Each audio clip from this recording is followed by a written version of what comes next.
The Hindu Kush mountains loomed like jagged teeth against the starless Afghan sky. Commander Jake Hawk Harrison crouched behind a crumbling wall, his night vision goggles painting the Taliban compound in shades of green. His SEAL Team 7 was positioned around the target building, a mud-brick fortress where intelligence indicated a high-value target was hiding. This was supposed to be a clean extraction. Get in, neutralize the target, gather intelligence, and disappear before dawn. Positions, Harrison whispered into his throat mic.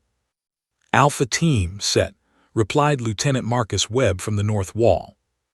Bravo Team, ready, confirmed Chief Petty Officer Rodriguez from the south. Charlie Team in position, added Petty Officer Chen, covering the rear.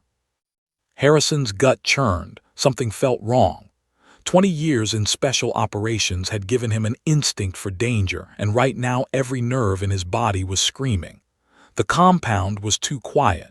No guards visible, no movement, nothing. In his experience, silence was rarely a good sign. Stay sharp, this smells like a setup, Harrison murmured. They breached simultaneously, 3 teams flowing through doorways like water, weapons up, clearing rooms with practiced precision. The compound's interior was a maze of corridors and chambers. Harrison's team pushed deeper, finding scattered weapons, intelligence documents, but no people. The hairs on his neck stood up. Commander, we've got something, Webb's voice crackled. 2nd floor, northwest corner, looks like a command center. Harrison moved toward the stairs, his point man clearing each step. They reached the 2nd floor and entered a room filled with maps, radios, and laptops, a treasure trove of intelligence, but still no people. Harrison began photographing documents when he heard it, a faint mechanical click beneath his boot. His blood turned to ice. IED, everyone out now, Harrison roared into his radio. The world exploded. The blast wave hurled Harrison backward through a window. He crashed into an exterior wall, his armor absorbing the impact but driving the air from his lungs. His ears rang with a high-pitched whine. Through the chaos, he heard the distinctive crack of AK-47 fire. The ambush had been sprung. Muzzle flashes erupted from every direction, rooftops, windows, hidden positions. The Taliban had turned the entire compound into a kill zone. Harrison's team was pinned down, taking fire from multiple angles. He keyed his radio, trying to orient himself. Team 7, fall back to extraction point, covering fire on my mark. Another explosion rocked the building. The floor above him collapsed, sending tons of debris cascading down. Harrison dove for cover, but a section of wall caught his left side, pinning him partially. Pain lanced through his ribs. He could hear his team's frantic calls through the radio. Commander, where are you? Hawk respond. We've got wounded, need immediate extract. Harrison tried to respond, but dust filled his throat. He coughed, tasting blood. His left arm was trapped under rubble and something warm trickled down his face. Through the settling dust, he saw Taliban fighters advancing on his position, weapons raised. He managed to free his sidearm with his right hand and fired. 2 fighters dropped. The others scattered, calling for reinforcements. Harrison knew he had seconds, maybe less. He wrenched at the debris pinning him, ignoring the grinding pain in his ribs. Team 7, fall back. I'll cover. His words were cut short as another section of ceiling gave way. Lieutenant Webb heard the transmission cut to static. Commander Harrison, respond. Hawk, do you copy? Nothing but the hiss of dead air. Around him, the team was fighting desperately, dragging wounded teammates toward the extraction point. Enemy fire intensified. Sir, we have to move, Rodriguez shouted, blood streaming from a gash on his forehead. Webb made the hardest decision of his life. All teams fall back to extraction, fighting withdrawal by the numbers. He kept calling into the radio. Commander, if you can hear me, we're coming back for you. Do you copy? Hawk, respond. Only silence answered. The SEALs fought their way out, leaving smoke and bodies in their wake. The extraction helicopters swooped in under heavy fire, door gunners hammering the compound with suppressing fire. Webb did a head count as they loaded up, everyone accounted for except one. He stared at the burning compound growing smaller below them, his jaw clenched so tight his teeth ached. Back at the forward operating base, the team sat in stunned silence. Harrison's empty gear locker seemed to mock them. Webb had immediately requested a rescue mission, but command was clear. The area was too hot, enemy presence too heavy. They'd send a recovery team once the situation cooled, probably 72 hours. The hours crawled by like years. Webb barely slept, playing the mission over and over in his mind. What could he have done differently? Should they have aborted when Harrison sensed the trap? The questions gnawed at him like rats. 72 hours later, Major Collins entered the team room with the official report. The SEALs stood at attention, but their eyes were hollow. "At ease," Collins said quietly. He looked at each man before continuing. "Commander Jake Harrison is officially listed as missing in action, presumed killed in action.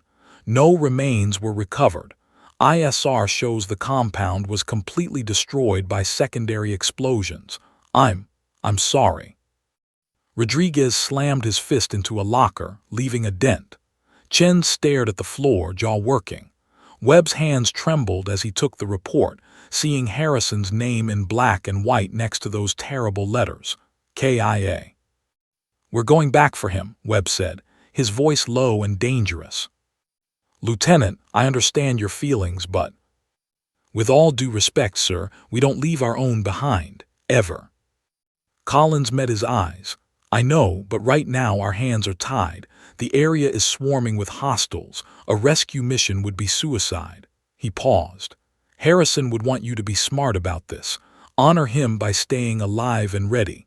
If there's any chance, any opening, I'll authorize it personally. You have my word." That night, Team 7 gathered around Harrison's bunk. They didn't speak much. What was there to say? Their commander, their brother, was gone, swallowed by the mountains of Afghanistan, leaving only memories and an empty space that nothing could fill. But unknown to them, in those same mountains, a ghost was watching. And she had just found the most important target of her life. 3 weeks earlier, Captain Alina Volkov had died. At least, that's what the official record said. The file buried deep in a classified Pentagon database told a neat story. Captain Alina Volkov, Army Special Operations sniper, killed in action during a black operation in Syria. Closed casket funeral. Full military honors. A folded flag presented to grieving parents. Case closed. But the woman currently perched on a frozen ridge 8,000 feet above sea level in the Afghan mountains was very much alive.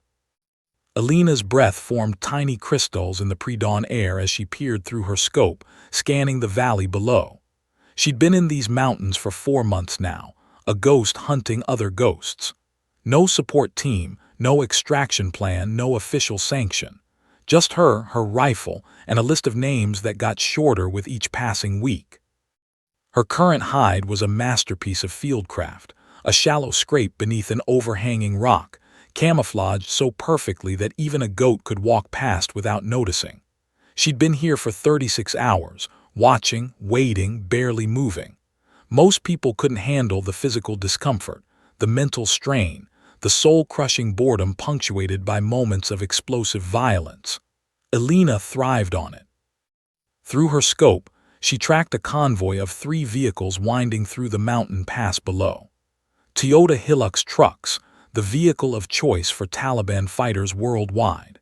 She'd intercepted radio chatter about this convoy 2 days ago, something about a valuable package being transported to a secure location. Taliban moved weapons, drugs, and prisoners through these routes regularly. Alina had eliminated 17 high-value targets in this region alone, becoming a legend whispered about in fearful tones. The locals called her the Wraith, a death spirit that struck from nowhere and vanished without a trace.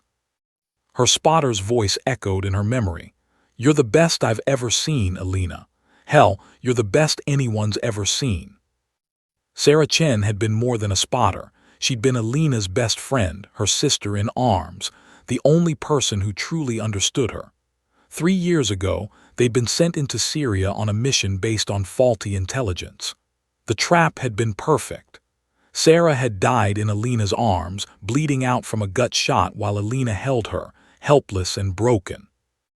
The investigation cleared Alina of wrongdoing, but she knew the truth. Someone had fed them bad intel deliberately. Someone in the command chain had wanted that mission to fail. She'd spent months trying to prove it through official channels, hitting bureaucratic walls at every turn. When she'd gotten too close to the truth, they'd offered her a choice: accept a desk job and forget about it, or face court-martial on trumped-up charges. Alina had chosen option 3, disappear. Faking her death had been easier than expected. A sympathetic contact in special operations, an explosion in Syria, scattered remains that could be anyone. Now she was free to hunt the men who'd killed Sarah and every terrorist who'd escaped justice because of politics and red tape. Movement in the convoy caught her attention. The trucks had stopped at a checkpoint. Taliban fighters emerged, weapons ready, and began unloading something from the middle vehicle. Alina adjusted her scope's magnification, her heart rate remaining steady despite what she saw. A prisoner, American based on the build and bearing, even with the hood over his head. His hands were zip-tied behind his back and he moved stiffly, suggesting injuries. The Taliban fighters shoved him roughly and he stumbled but didn't fall, maintaining balance despite being unable to see. Combat training. Military. Alina's jaw tightened. An American prisoner was valuable propaganda, ransom, or worse. She began calculating options. A rescue would be suicide at this range with these numbers, but she could track them, report their location to. Wait, she couldn't report to anyone. She was dead, remember. The convoy started moving again, and Alina packed her gear with practiced efficiency. She'd follow them, gather intel, and figure out her next move. Maybe she could get word to the right people anonymously. It wasn't her fight, but she couldn't just abandon a fellow soldier.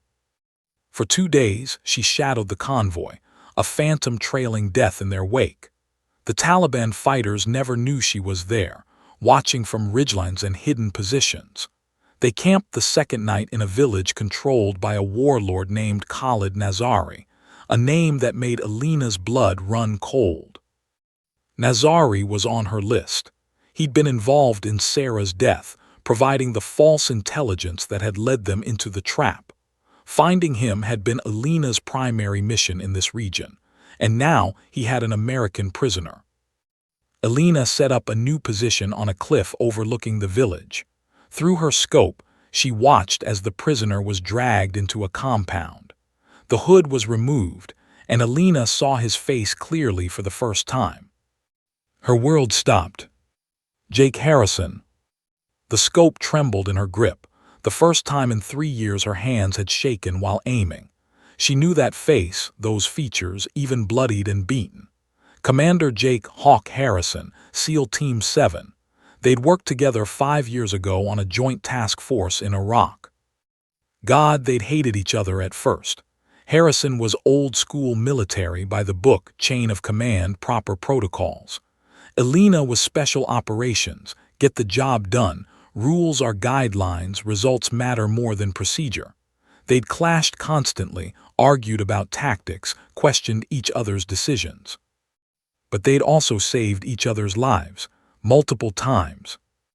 Alina remembered the mission in Ramadi. She'd been pinned down by enemy fire, low on ammunition, with hostiles closing in. Harrison had disobeyed direct orders to maintain his position, leading his SEAL team in a reckless charge that had saved her life. When their commanding officer had chewed him out later, Harrison had simply said, "We don't leave teammates behind, sir." Later, Alina had returned the favor during an ambush, her rifle eliminating threats that Harrison's team couldn't see. He'd found her afterward, grudging respect in his eyes. "You're pretty good with that thing, Volkov," she'd smirked. "Pretty good. Try legendary, Commander."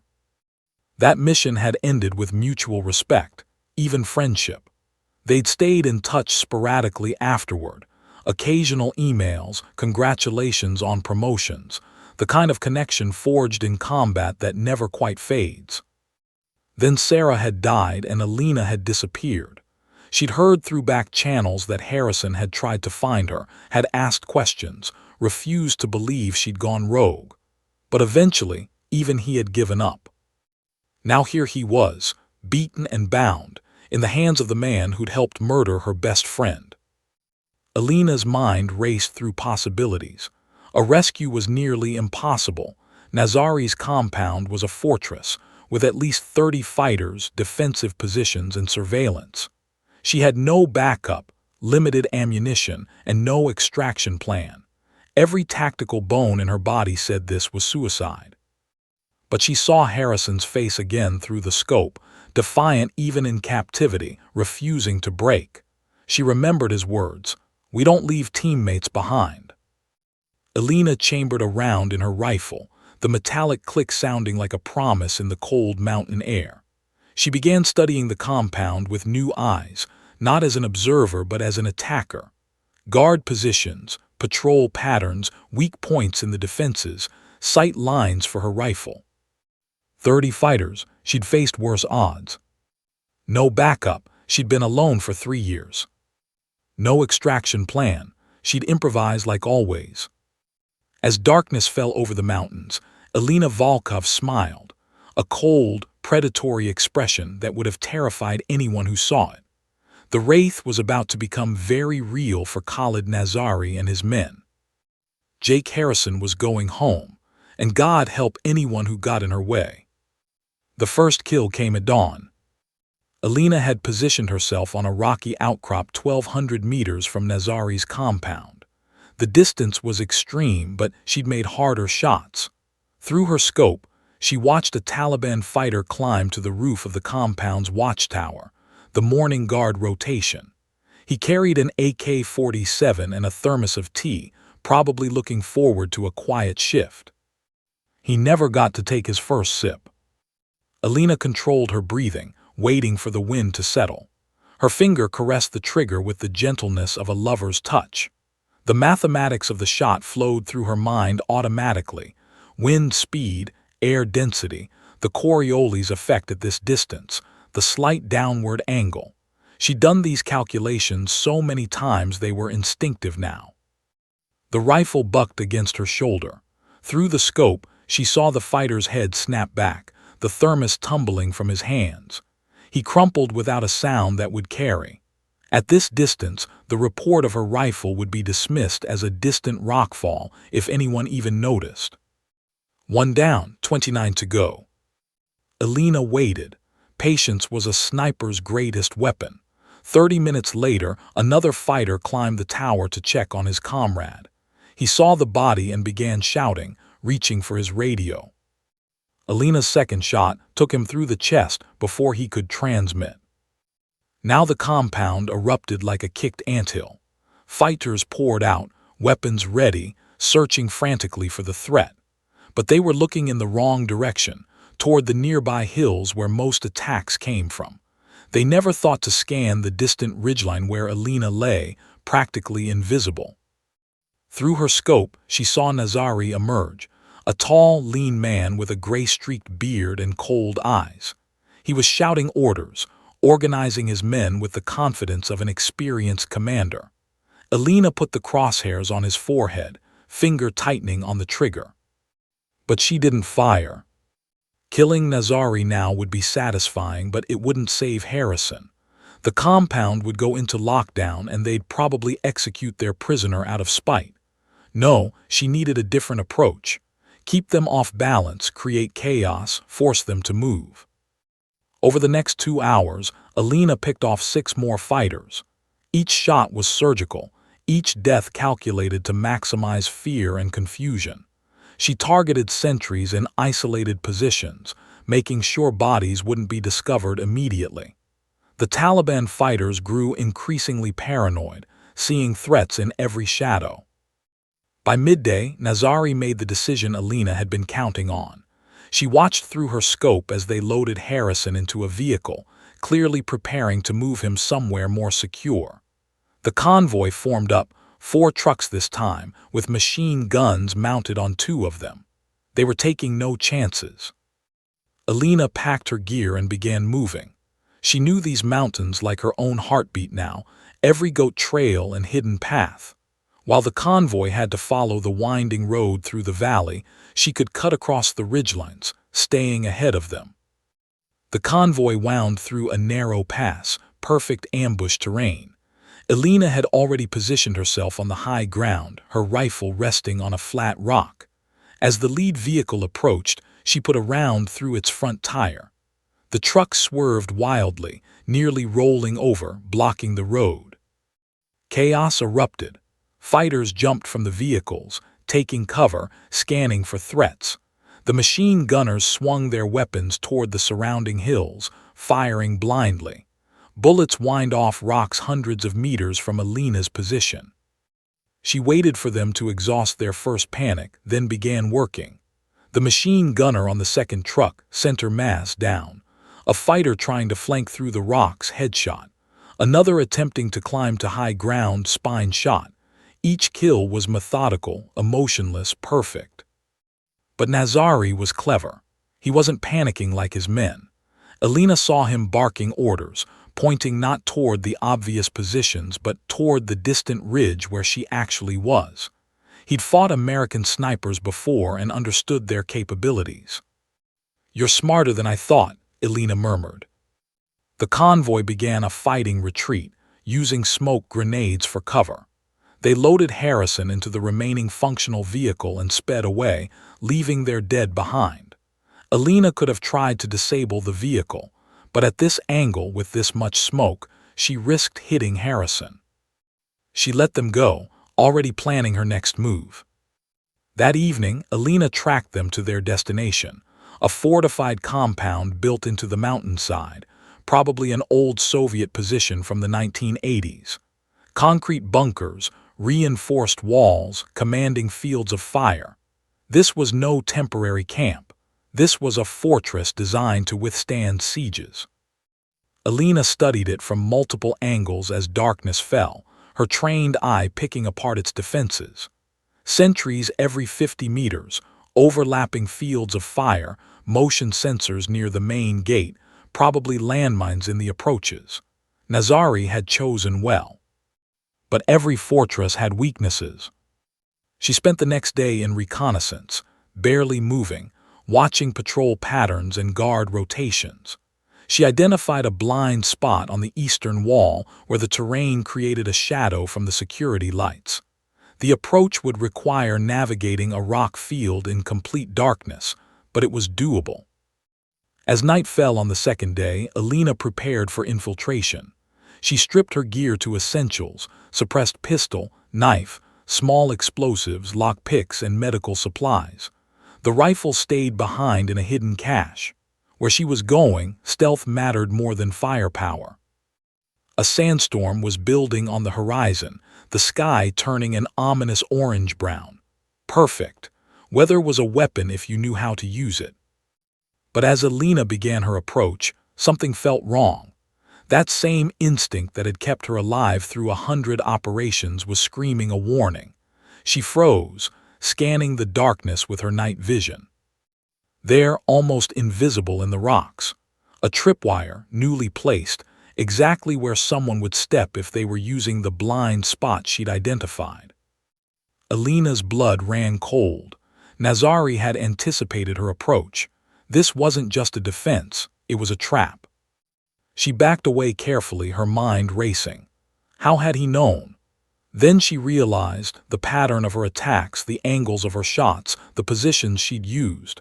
A skilled tactician could have backtracked her movements, predicted her thinking. Nazari wasn't just defending anymore, he was hunting her. Alina circled wide, approaching from a completely different angle. More tripwires, these ones covering approaches she hadn't even considered yet. The compound had become a web, and she was the intended fly. But Nazari had made one mistake. He'd assumed she'd try a careful, methodical approach. That she'd probe his defenses, look for the perfect opening, Wait for the ideal moment. Alina smiled in the darkness. The sandstorm was getting closer, the wind already picking up. Subtlety was overrated anyway. She pulled out her remaining explosives, 3 small charges with timers. Not enough to breach the walls, but enough to create chaos. She placed them at strategic points around the perimeter, set to detonate in sequence. Then she returned to her primary approach point and waited. The sandstorm hit like a physical wall, turning the world into a blinding, choking nightmare. Visibility dropped to meters. Even night vision became useless. The first explosion thundered across the compound. Alarms shrieked. The second explosion followed 10 seconds later from a completely different direction. Guards ran in confusion, shouting into radios. The third explosion went off at the main gate. Alina moved into the chaos like a ghost, using the storm and confusion as cover. She'd been in sandstorms before, knew how to breathe through fabric, how to navigate by feel and memory. Most importantly, she knew how to kill in them. The first guard she encountered never saw her coming. Her knife found his throat silently. The second managed a strangled cry before she silenced him. She moved through the compound like death itself, every sense heightened, every movement precise. Then she found the detention block, a reinforced bunker built into the mountainside. 2 guards stood at the entrance, alert despite the chaos. Alina couldn't approach without being seen, even in the storm. She was weighing her options when a voice crackled from a loudspeaker in Pashto, barely audible over the wind. "American sniper, I know you're here. I have your friend. Surrender or I execute him now." Alina froze. Through a gap in the swirling sand, she saw Nazari emerge from the bunker, dragging Harrison by his chains. Even battered and beaten, Harrison stood tall, defiant. Nazari held a pistol to his head. "Show yourself," Nazari shouted, "or he dies." Alina's mind raced. She was out of time, out of options. Harrison's eyes swept the compound, searching. For a moment, they seemed to look directly at her hiding place. And then Harrison did something unexpected. He smiled, a grim, knowing expression, and drove his elbow backward into Nazari's gut. The pistol fired, but Harrison had knocked the aim wide. The 2 men struggled, and in that chaos, Alina made her choice. She burst from cover, sprinting through the sandstorm, pistol raised, closing the distance. Guards shouted and fired wildly. Bullets whipped past her. She fired back on the run. 2 guards dropped, then 3. She reached Harrison and Nazari, still struggling. Her pistol found Nazari's shoulder, a deliberate wound, not fatal. He'd answer for Sarah's death, but later. Right now, survival mattered. "Miss me, Commander," Alina gasped, cutting Harrison's bonds. Harrison's laugh was hoarse but genuine. "Volkov, you're supposed to be dead." "Details, can you run?" "Can I?" Bullets sparked off the bunker wall beside them. "Yeah, I can run." They sprinted into the sandstorm together, leaving chaos and death behind them. As the legend of the Wraith grew even darker, the sandstorm was both salvation and nightmare. Harrison stumbled beside Alina, his injured body protesting every step. Behind them, muzzle flashes lit up the swirling sand like demonic fireflies. Bullets snapped through the air, invisible but deadly. Alina's hand gripped his arm, steering him through the chaos with uncanny precision. "How can you see in this?" Harrison shouted over the howling wind. "I can't," Alina fired blind behind them, more to discourage pursuit than to hit anything. "I'm navigating by memory and luck." "That's not reassuring. Would you prefer I lie?" Despite everything, the pain, the exhaustion, the certain death chasing them, Harrison laughed. It was so absurdly Alina. 5 years since they'd last worked together, and she was exactly the same. Blunt, fearless, completely insane. They scrambled up a rocky slope, Alina somehow finding handholds Harrison couldn't see. His ribs screamed in protest, probably cracked from the explosion weeks ago. His left shoulder was dislocated from the Taliban's interrogations. Every breath tasted like copper and sand. But he was alive. More than that, he was escaping with a ghost he'd thought lost forever. The storm began to subside as they climbed higher, visibility improving from meters to dozens of meters. Elena pulled them into a narrow crevice between boulders, finally pausing. Both of them collapsed, gasping for air. Harrison studied her in the dim pre-dawn light. She'd changed since Iraq, leaner, harder, with scars he didn't remember. Her eyes had a distant quality, like she'd seen things that couldn't be unseen. But underneath, she was still the woman who'd argued with him about tactics over terrible coffee in a Baghdad safe house. "You grew a beard," Elena said between breaths, breaking the silence. Harrison touched his face, feeling weeks of growth. "You cut your hair." "Easier to maintain in the field." She checked her ammunition, down to one magazine for her pistol. "We need to move soon. Nazari won't stop looking." "Elena," Harrison's voice was serious now. "What the hell happened to you?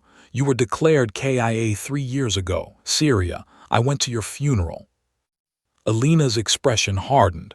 "That wasn't me in the casket." "I figured that out. What I want to know is why." She was silent for a long moment, scanning the landscape below where flashlights bobbed in the dissipating storm.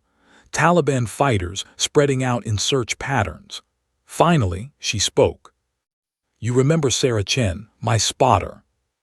Harrison nodded. He'd met Sarah once, a brilliant young soldier with an infectious laugh. She was good people. She was the best. Elena's voice was flat, emotionless, but Harrison heard the pain underneath. 3 years ago, we got sent into Syria on a black op. Intelligence said we were hitting a weapons cache. It was a trap, perfect ambush, like they knew exactly when and where we'd be. Jesus. Sarah took a round in the gut. I held her while she bled out. Took her 40 minutes to die. Elena's hands clenched. 40 minutes of her begging me to save her while I couldn't do a damn thing. Harrison stayed silent, letting her talk. After I started digging, the intel was wrong, deliberately wrong. Someone in our chain of command fed us to the wolves. When I got close to proving it, they offered me a choice. Shut up and take a desk job or face court-martial on fabricated charges. So you chose option 3. Faking my death was easier than you'd think. Sympathetic contacts, a convenient explosion, DNA that could be anyone's. She met his eyes. I've spent 3 years hunting the men responsible. Khalid Nazari was one of them. He provided the false intelligence that killed Sarah. Harrison understood now. This wasn't just a rescue, it was personal. How many have you found? Nazari would have been number 38. A cold smile touched her lips. Turns out I'm pretty good at this. The Wraith. Harrison had heard the rumors even in SEAL briefings. A phantom sniper terrorizing Taliban leadership. Command assumed it was a rival faction or a particularly skilled local. That's you. Catchy name, right? I didn't pick it. Harrison shook his head in disbelief. 37 confirmed kills. Solo, no support. Elena, that's not operations, that's a suicide mission. I was okay with that. She reloaded her pistol with practiced efficiency. Didn't have much to live for anyway. Bull, Harrison's voice was sharp. You're not suicidal, reckless maybe. Stubborn as hell, definitely, but you don't have a death wish. Elena looked at him, something vulnerable flickering across her face before the mask returned. You don't know me anymore, Harrison. Don't I? He leaned forward despite the pain. You could have left me. Nazari was your target, you could have killed him and disappeared. Instead, you risked everything for a rescue. That's not someone who doesn't care about living. You were a teammate. We don't leave teammates behind. She threw his own words from Iraq back at him. Exactly, Harrison smiled. You're still the same soldier who saved my ass in Ramadi. Still the same woman who argued with me for 2 hours about suppressive fire doctrine. You're not lost, Elena. You're just fighting the wrong war. The war against the people who killed Sarah isn't wrong. No, but you're fighting it alone, and that is. Harrison winced as he shifted position. Back in Iraq, you told me that solo operators are just targets waiting to be killed, that we're stronger as a team. Remember? Alina remembered. She'd said those exact words after Harrison had tried to clear a building alone, nearly getting himself killed. The irony wasn't lost on her. That was before. Before you lost someone, I get it. Harrison's voice softened. I've lost people too, good people, people I couldn't save. It tears you up inside, makes you want to burn the whole world down. But doing it alone doesn't honor them, Alina. It just means you'll die alone. Maybe I deserve to. Stop, the command came out hard, sharp. Sarah wouldn't want this. She'd kick your ass for even thinking it. Despite herself, Alina smiled. Sarah would have. You didn't even know her that well. I knew her well enough to know she'd hate seeing you like this. Harrison grabbed Alina's arm gently. Come back. Not to the army, screw them if they sold you out, but come back to the world. You've been a ghost long enough. Before Alina could respond, voices echoed below, Pashto commands getting closer. Their moment was over. We need to move, Alina said, shifting back into operational mode. There's a cache 5 kilometers north. Weapons, supplies, satellite phone. A phone, Harrison's eyes lit up. I can contact my team. If we survive that long. Alina pulled him to his feet. Nazari has at least 20 fighters hunting us, and he knows these mountains. We're low on ammunition, you're injured, and Dawn's breaking. Harrison checked the pistol Alina had given him, 8 rounds. Not much for a firefight. What's the terrain like? Alina pulled out a worn map, marked with her own annotations. Narrow passes, lots of vertical relief, caves for cover. If we're smart, we can use the terrain to our advantage.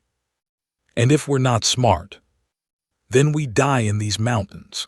She met his eyes.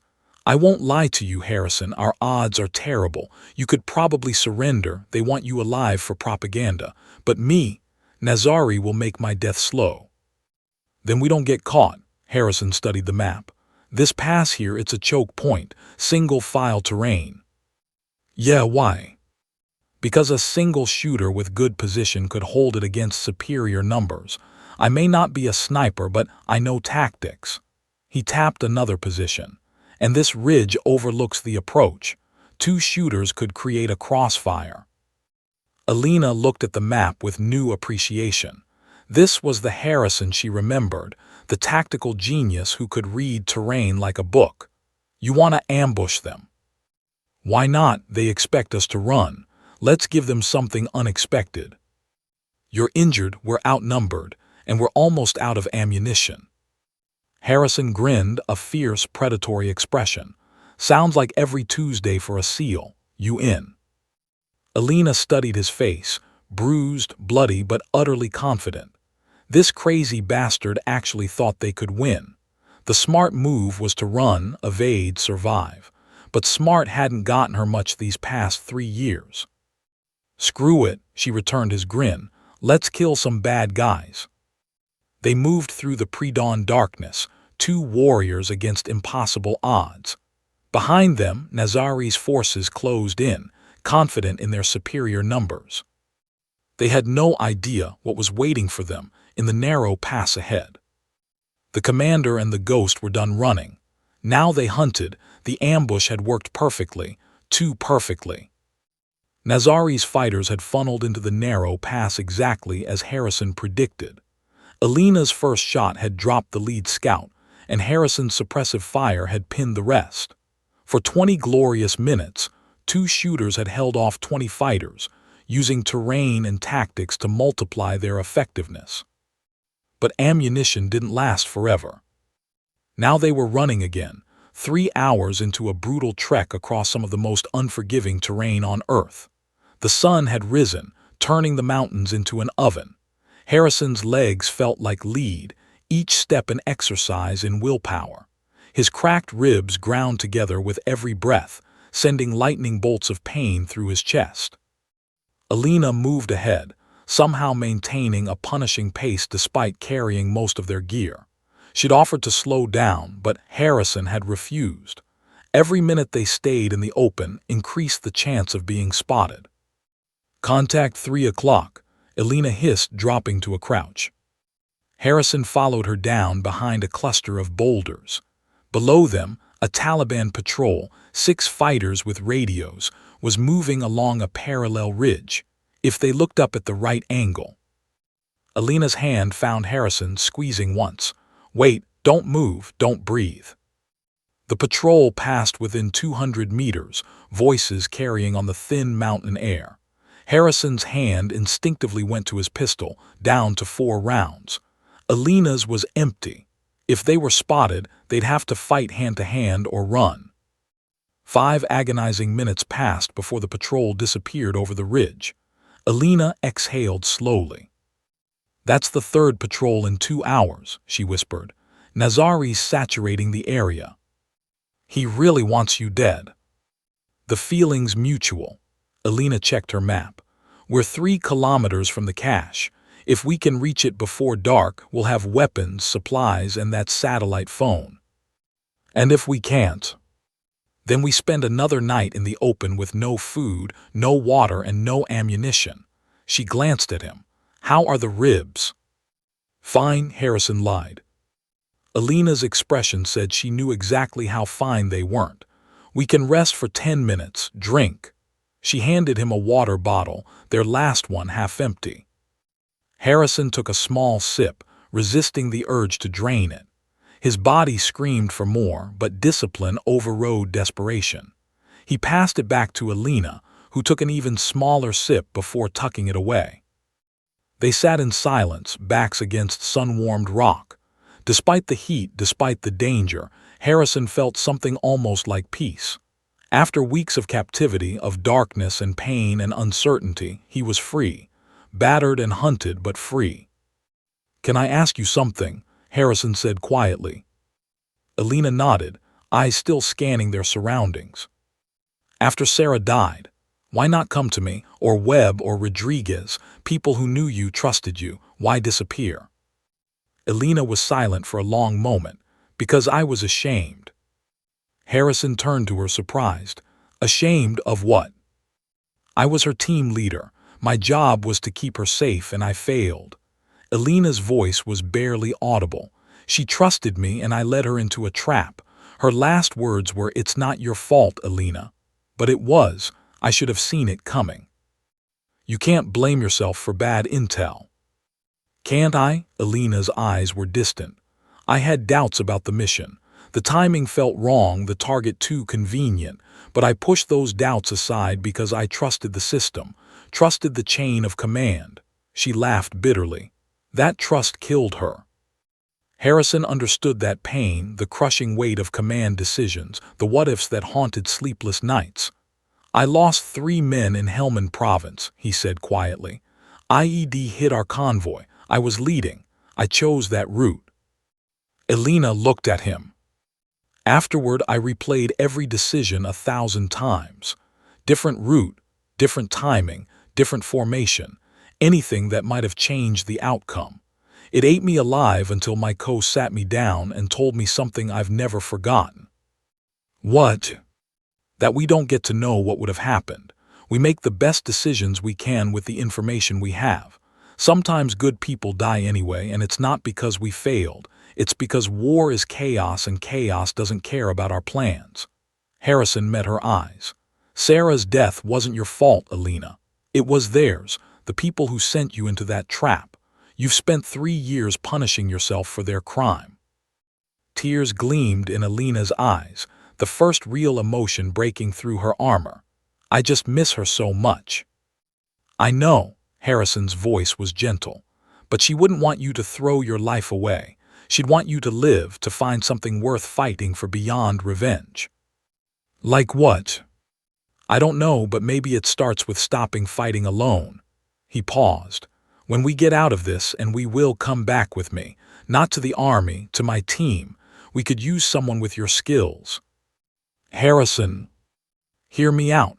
No official channels, no bureaucracy, no politicians. Just a team of people who watch each other's backs. We do the jobs that need doing the right way, he smiled. Plus, you and Webb would drive each other crazy. That alone would be worth it. Despite everything, Alina laughed, a real, genuine sound. He's still as uptight as I remember. Worse, he alphabetizes his ammunition. Dear God. They shared a moment of lightness before reality crashed back. Movement on a distant ridge, more patrols converging on their area. Time to move, Alina said, but her voice was different now. Lighter somehow, as if Harrison's words had lifted some invisible weight. They pushed on through the brutal afternoon heat. The terrain grew treacherous, loose scree that threatened to send them tumbling, narrow ledges with 100-meter drops, slopes so steep they had to climb on hands and knees. Harrison's body was failing. He knew it, and Alina knew it. His breathing had become labored, his movements sluggish. When he stumbled for the third time in 10 minutes, Alina caught him. We need to stop, she said firmly. We're almost there. You're going into shock. Look at your hands. Harrison looked down. His hands were trembling uncontrollably, and he hadn't even noticed. Signs of physical collapse. Alina guided him into the shade of an overhang. She checked his ribs with practiced efficiency, and Harrison hissed at her touch. Definitely cracked, possibly broken. You might have internal bleeding. Her voice was calm, but her eyes were worried. I'm going to the cache alone. It's only a kilometer. I'll be back in 30 minutes with supplies and medical gear. No, we stick together. Harrison, you can barely walk. Then I'll crawl if I have to. He grabbed her arm. You said it yourself, solo operators are just targets. We're stronger together. Alina wanted to argue, but she saw the determination in his eyes. Stubborn bastard. Fine, but we go slow and careful. If you collapse, I'm dragging your ass, understand? Yes, ma'am. They moved together, Alina supporting Harrison's weight. Each step was agony, but he refused to quit. The cache was in a cave system Alina had prepared months ago, one of several scattered throughout the region. As the cave entrance came into view, both of them felt a surge of hope. They'd made it. Weapons, food, water, communication. Salvation was 50 meters away. That's when Alina spotted the tripwire. She froze, arm shooting out to stop Harrison. Don't move. What is it? Alina crouched carefully, examining the nearly invisible wire stretched across their path. Nazari's people, they found the cache. Her voice was hollow. It's booby-trapped. Harrison's heart sank. Their lifeline had become a death trap. But Alina's mind was already working, analyzing the trap with professional detachment. This is recent, maybe an hour old. The wire's placement is crude, rushed. Can you disarm it? Maybe, but if Nazari's people trapped it, they might be watching it. She scanned the surrounding ridges. This could be an ambush. They were caught injured, exhausted, with no supplies and enemies closing in from all directions. For the first time, Harrison saw doubt flicker across Alina's face. Then he saw something else, determination. We've come too far to quit now, she said, pulling out her knife.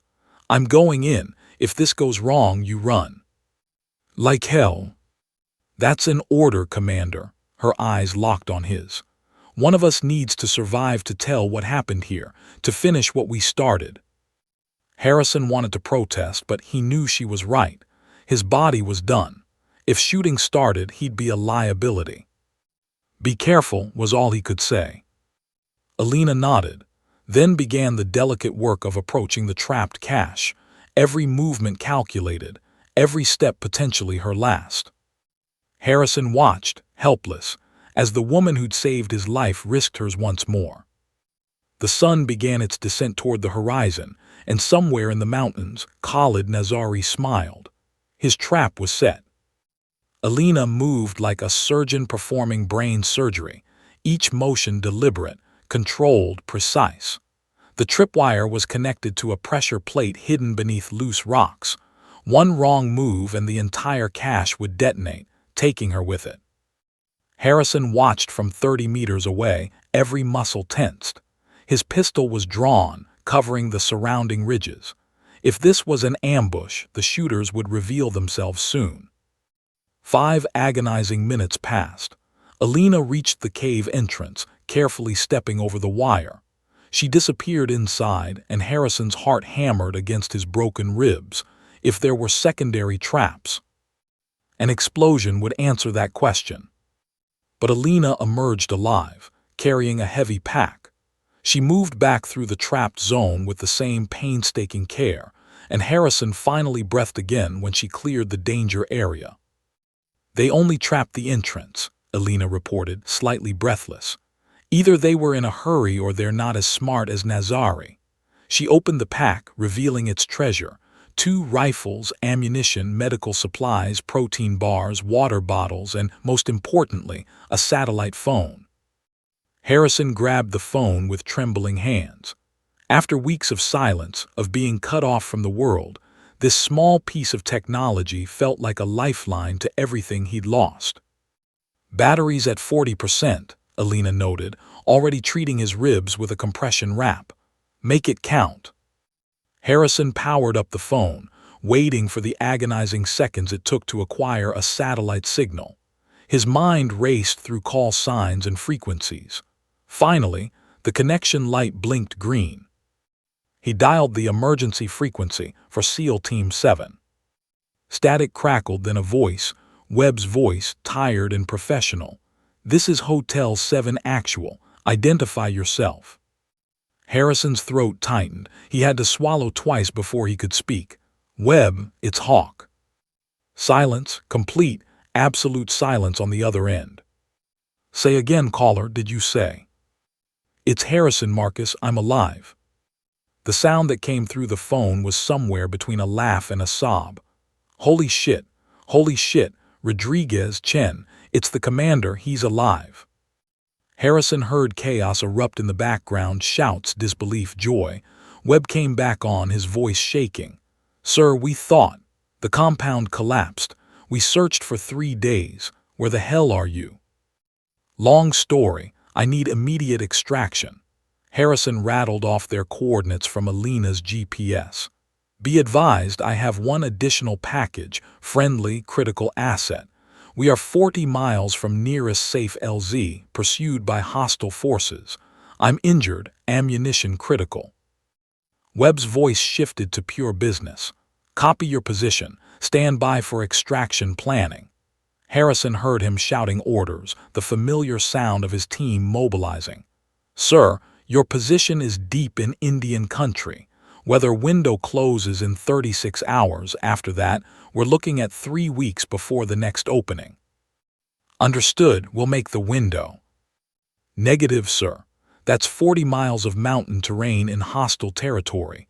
Even at forced march, that's—" "We'll make it, Lieutenant. That's an order." A pause, then Webb's voice came back with steel in it. "Yes, sir. Hotel 7 is wheels up in 20 minutes.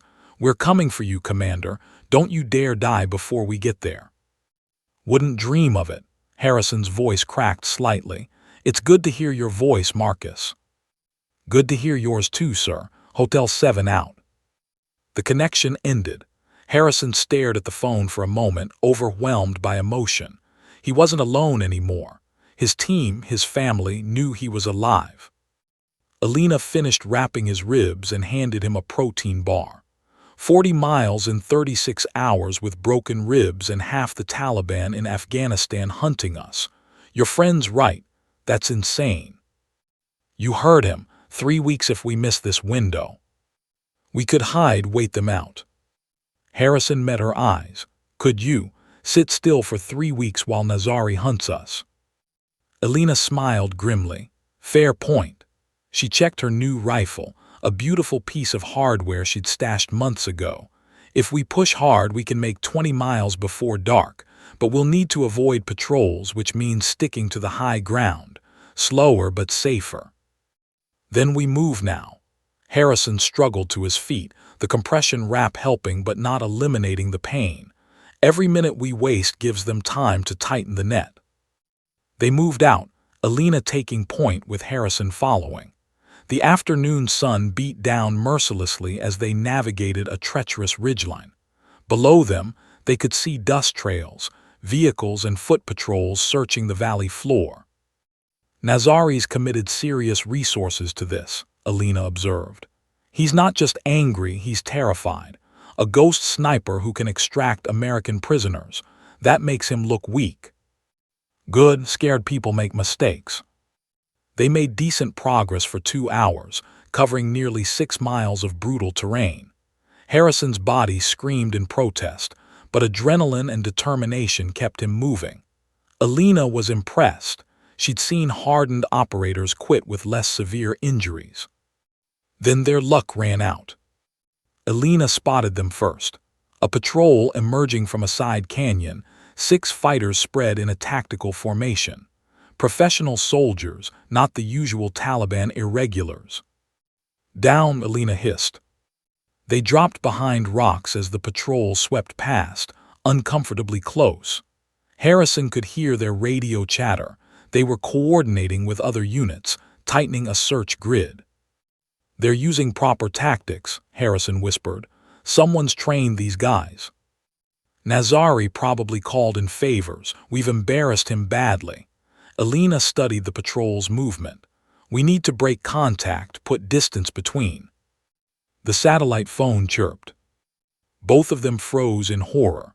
Harrison had forgotten to silence it. The sound wasn't loud, but in the mountain silence it carried like a gunshot.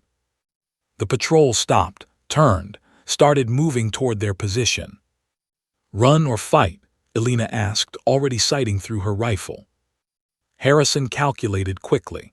6 against 2, but they had surprise and high ground. Running meant being pursued while exhausted. Fighting meant noise that would draw more patrols. We fight, fast and quiet if possible. Alina nodded. On 3, I'll take left, you take right. 1, 2, 3. Alina's rifle cracked twice. 2 fighters dropped before the others could react. Harrison's pistol barked, catching a 3rd fighter center mass. The remaining 3 scattered, returning fire as they sought cover. Bullets spanged off rocks. Alina shifted positions, firing from a new angle. Another fighter went down. Harrison's pistol clicked empty, out of ammunition. The remaining 2 fighters were pinned down, radioing for support. Alina could hear their transmissions. Reinforcements were coming, maybe 5 minutes out. We need to move, Harrison called. Alina fired her last 2 rounds, forcing the fighters to keep their heads down. Then she and Harrison were running, scrambling over rocks and down a steep slope. Behind them, the surviving fighters emerged from cover, giving chase. The terrain turned treacherous, a boulder field with gaps between rocks that could break an ankle or worse. Alina navigated it at full sprint, Harrison following as best he could. His ribs ground together with every jarring step, black spots dancing in his vision. Then his foot caught a hidden gap. Harrison went down hard, his ankle twisting viciously. Pain exploded up his leg. He tried to stand and nearly blacked out. Harrison, Alina was at his side instantly. Sprained, maybe broken. He gritted his teeth. Go, I'll hold them off. Not a chance. Alina hauled him up, getting under his shoulder. We move together or not at all. They limped forward, Harrison hopping on one leg. Behind them, shouts grew closer. Any second now, the pursuers would crest the ridge and have clear shots. Alina spotted salvation, a narrow ravine cutting through the rocks. She guided Harrison into it just as bullets started whipping overhead. The ravine provided cover but also trapped them. Contact rear, Harrison called out, firing with a rifle Alina handed him. The Taliban fighters were closing in, emboldened by their wounded prey. Alina set up a defensive position, her rifle singing its deadly song. 1 fighter, 2, but more were coming. She could hear vehicles in the distance. Then something hot punched through Alina's left shoulder. She gasped, the rifle nearly falling from her hands. Blood bloomed across her tactical vest.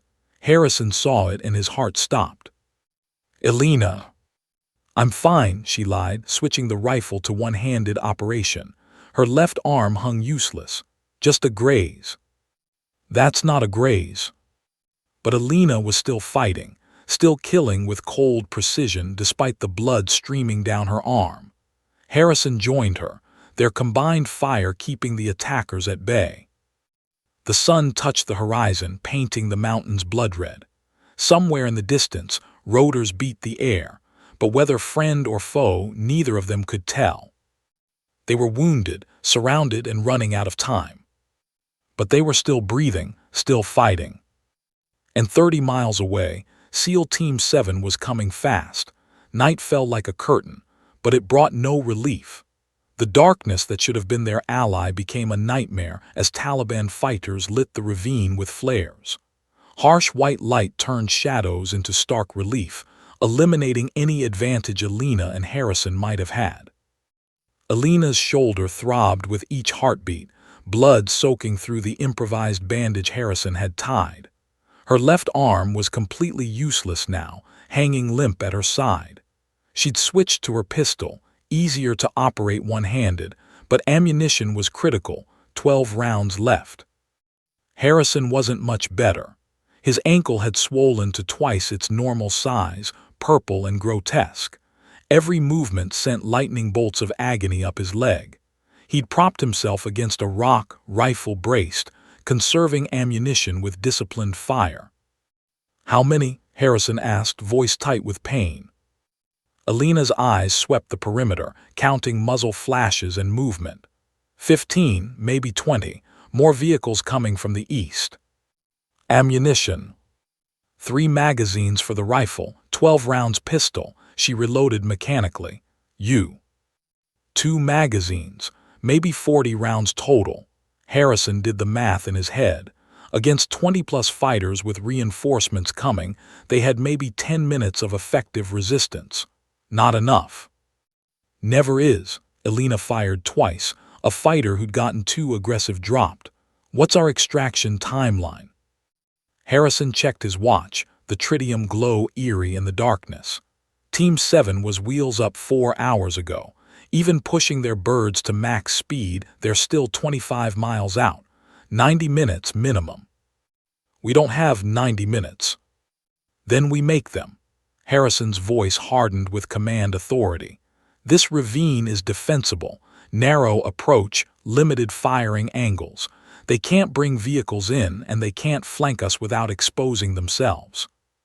They don't need to flank us. They can just wait us out. No, they can't. Harrison gestured to the eastern sky where the first hints of dawn were appearing. Daylight brings American drones. Nazari knows if we survive until dawn, air support changes everything. He needs to finish this now. As if on cue, a loudspeaker crackled to life. Nazari's voice amplified and cold. "Commander Harrison, Captain Volkov, you fought well, but this ends now. Surrender and you will be treated as prisoners of war. Resist, and I promise you both a slow death." "He knows your name," Harrison observed. "I've killed 37 of his people. He's done his homework." Elena called back in perfect Pashto, "Come and take us, Nazari, or are you afraid of one wounded woman?" Fury edged Nazari's response. "You think yourself clever, Wraith? You are trapped, injured, alone. I have 50 fighters surrounding you. This is your last chance." 50, Elena whispered to Harrison. "He's lying, maybe 30. Still terrible odds. I've faced worse." "When?" Elena smiled despite the pain. "I'm lying. These are definitely the worst odds I've ever faced." Despite everything, Harrison laughed, a short, pained bark. "At least you're honest." The assault came without warning. Fighters rushed the ravine from 3 directions, their battle cries echoing off stone walls. Harrison and Elena opened fire simultaneously, their shots coordinated despite never planning it. Harrison's rifle roared, 3-round bursts walking through the attackers.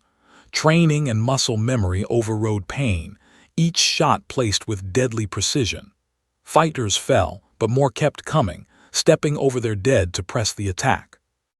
Alina's pistol cracked steadily, each shot a kill. One-handed shooting at 50 meters in darkness should have been impossible, but Alina made it look routine.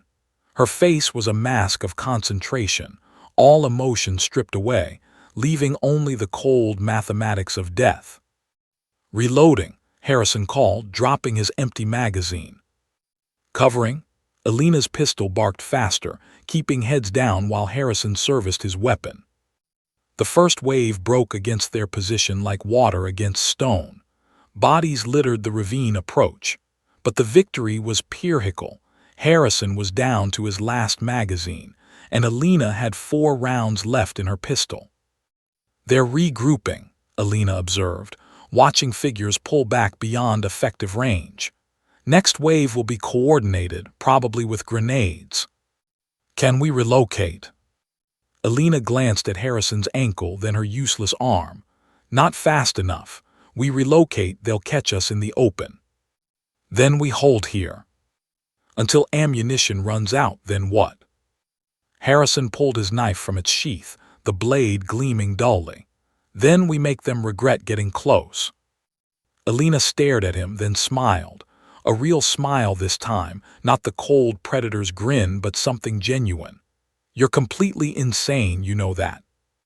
Takes one to know one, Volkov." The second assault was more professional. Suppressive fire pinned them down while fighters maneuvered through dead ground. Grenades arced into the ravine. Harrison and Alina pressed themselves against the walls as explosions shredded the air. Shrapnel peppered Harrison's armor, and his ears rang from the concussive blasts. Alina caught fragments in her leg, gasping but not crying out. They were being systematically destroyed, and both knew it. Harrison's rifle clicked empty. He dropped it, drawing his pistol, 8 rounds remaining. A fighter appeared at the ravine edge, AK-47 raised. Harrison's pistol barked twice. The fighter tumbled backward. Another appeared.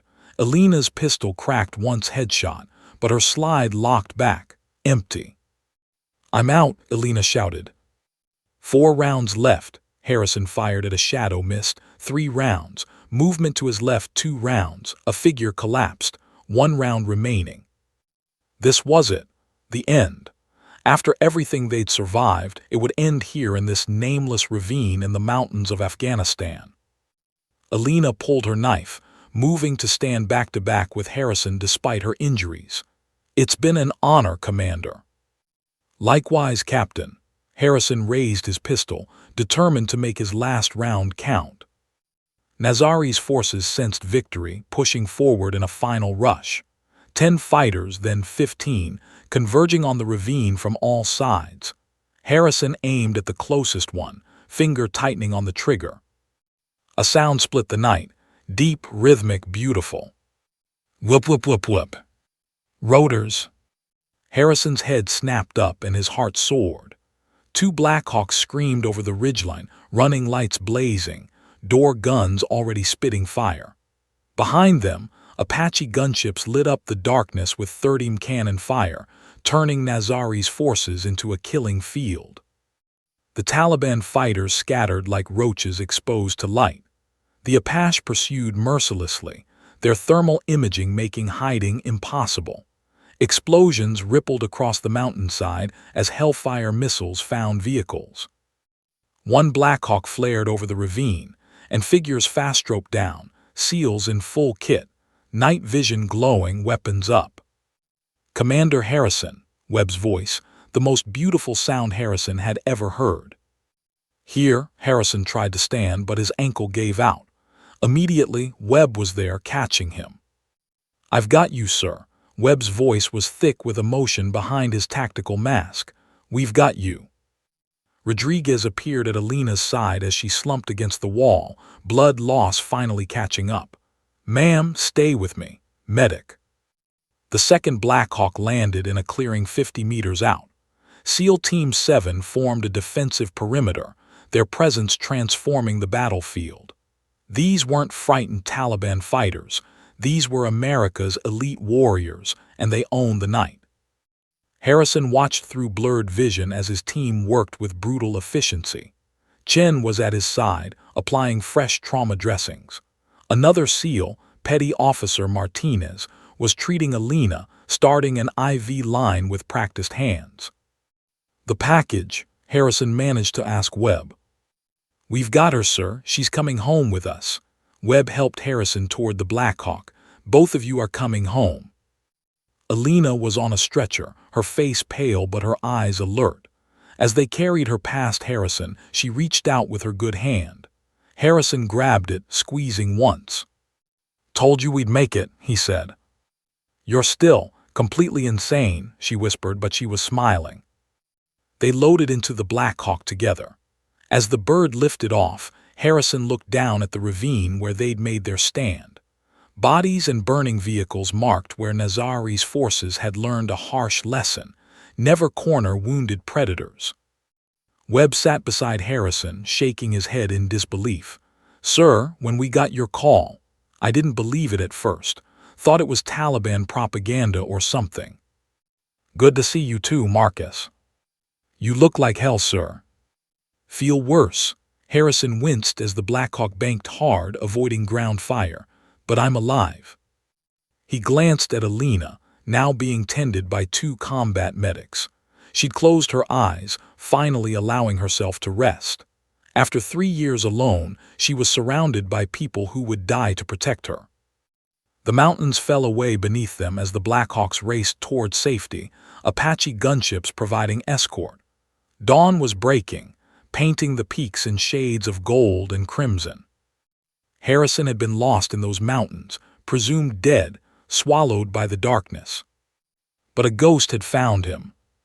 And together, they'd survived the impossible. The Blackhawk touched down at Forward Operating Base Salerno as the sun crested the mountains. Medical teams swarmed the landing zone, gurneys ready.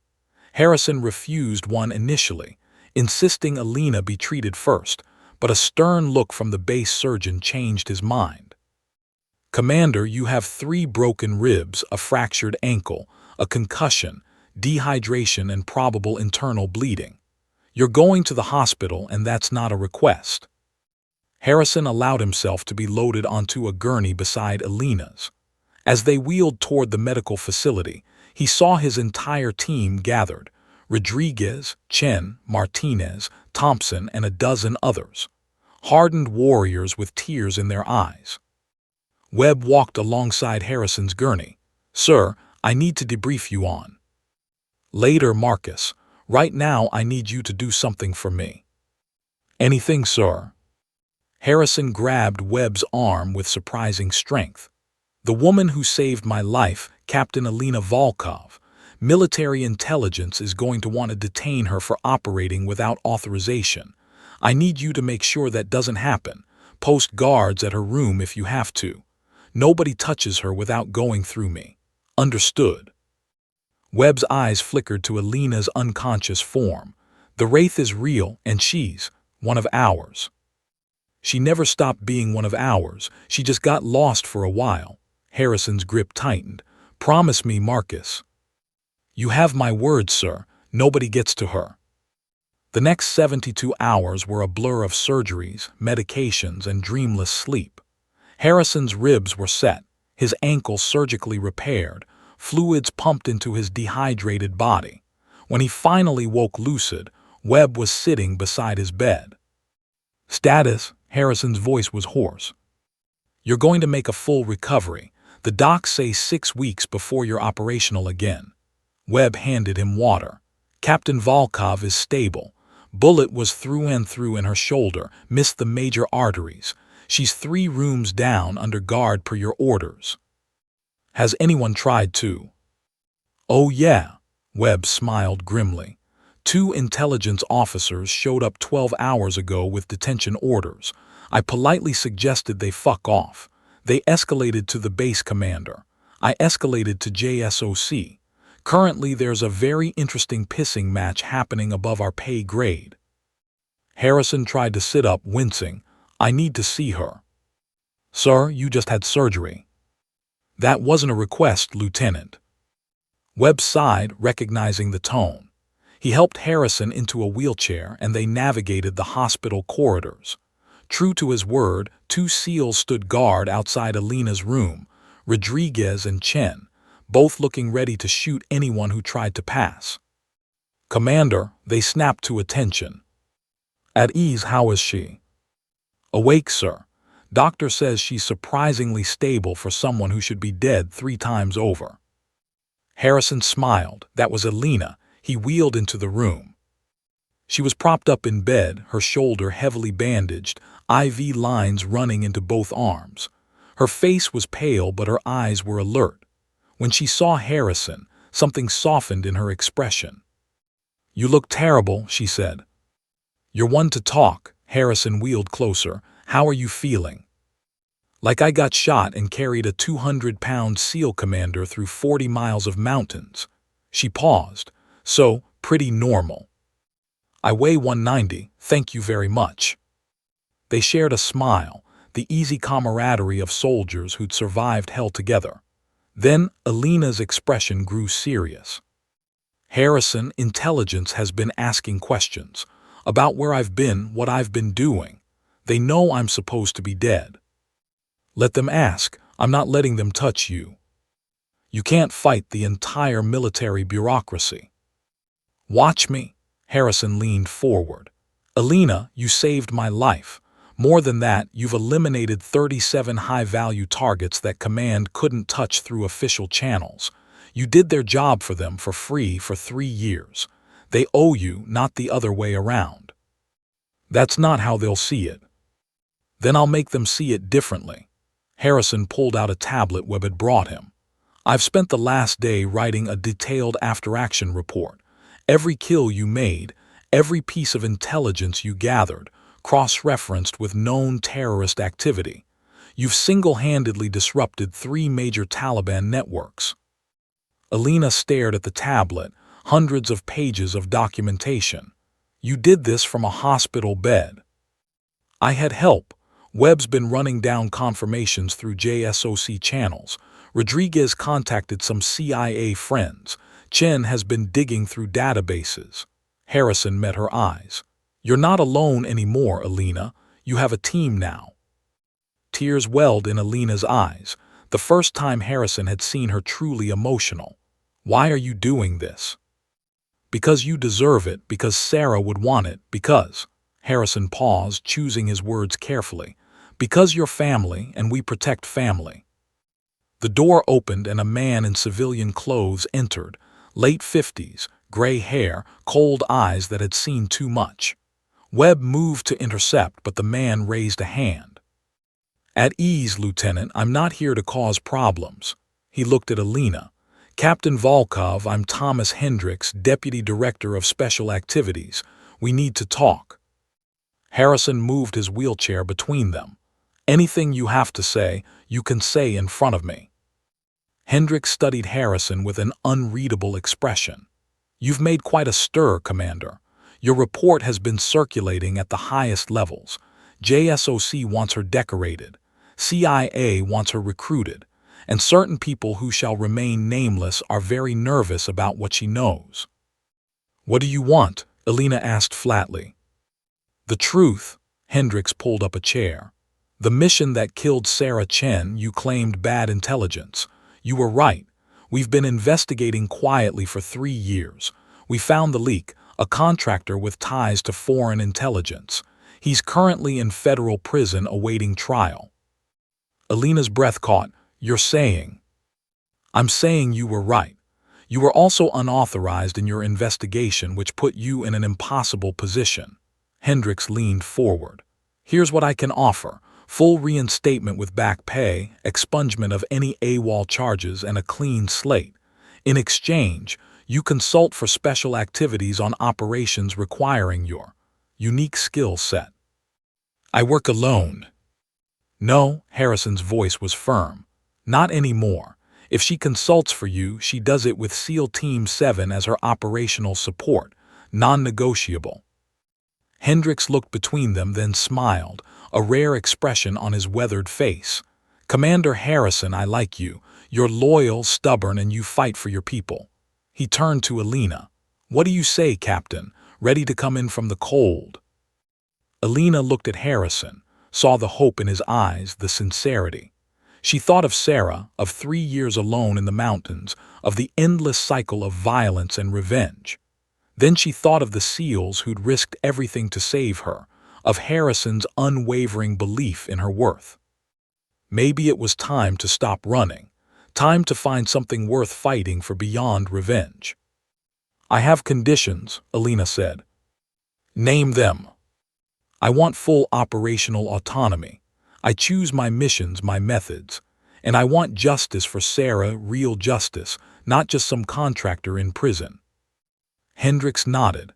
"The contractor's handlers are already being rolled up. You'll get your justice." Alina extended her good hand. "Then we have a deal." 6 weeks later. The morning sun painted the SEAL Team 7 compound in warm light.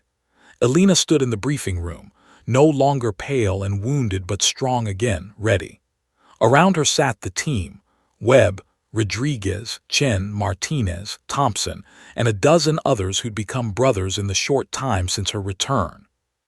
Harrison entered, his ankle fully healed, moving with his old confidence. He took his position at the head of the table. "All right, people, listen up.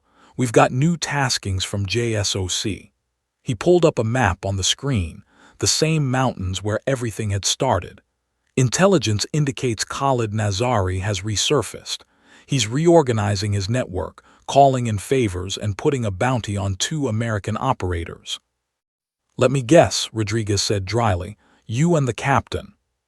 $500,000 each, dead or alive. Harrison smiled. "Apparently we hurt his reputation." Alina stood, moving to the map. "Nazari operates from 3 main compounds. He rotates between them unpredictably. Standard assault would require significant force and likely tip him off." "So what do you suggest?" Webb asked. Alina's smile was cold, predatory, the wraith returning. "I suggest we stop playing defense. Nazari's been hunting us. Time we return the favor." Harrison nodded. "Captain Volkov will plan and lead this operation. We provide support, intelligence, and extraction. Questions?" The room was silent.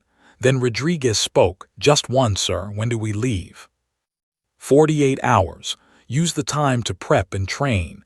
This will be a joint operation, traditional SEAL tactics combined with Captain Volkov's unconventional methods. Harrison looked around the room. "This is a volunteer mission. Anyone who wants out, no judgment." Nobody moved. Chen grinned.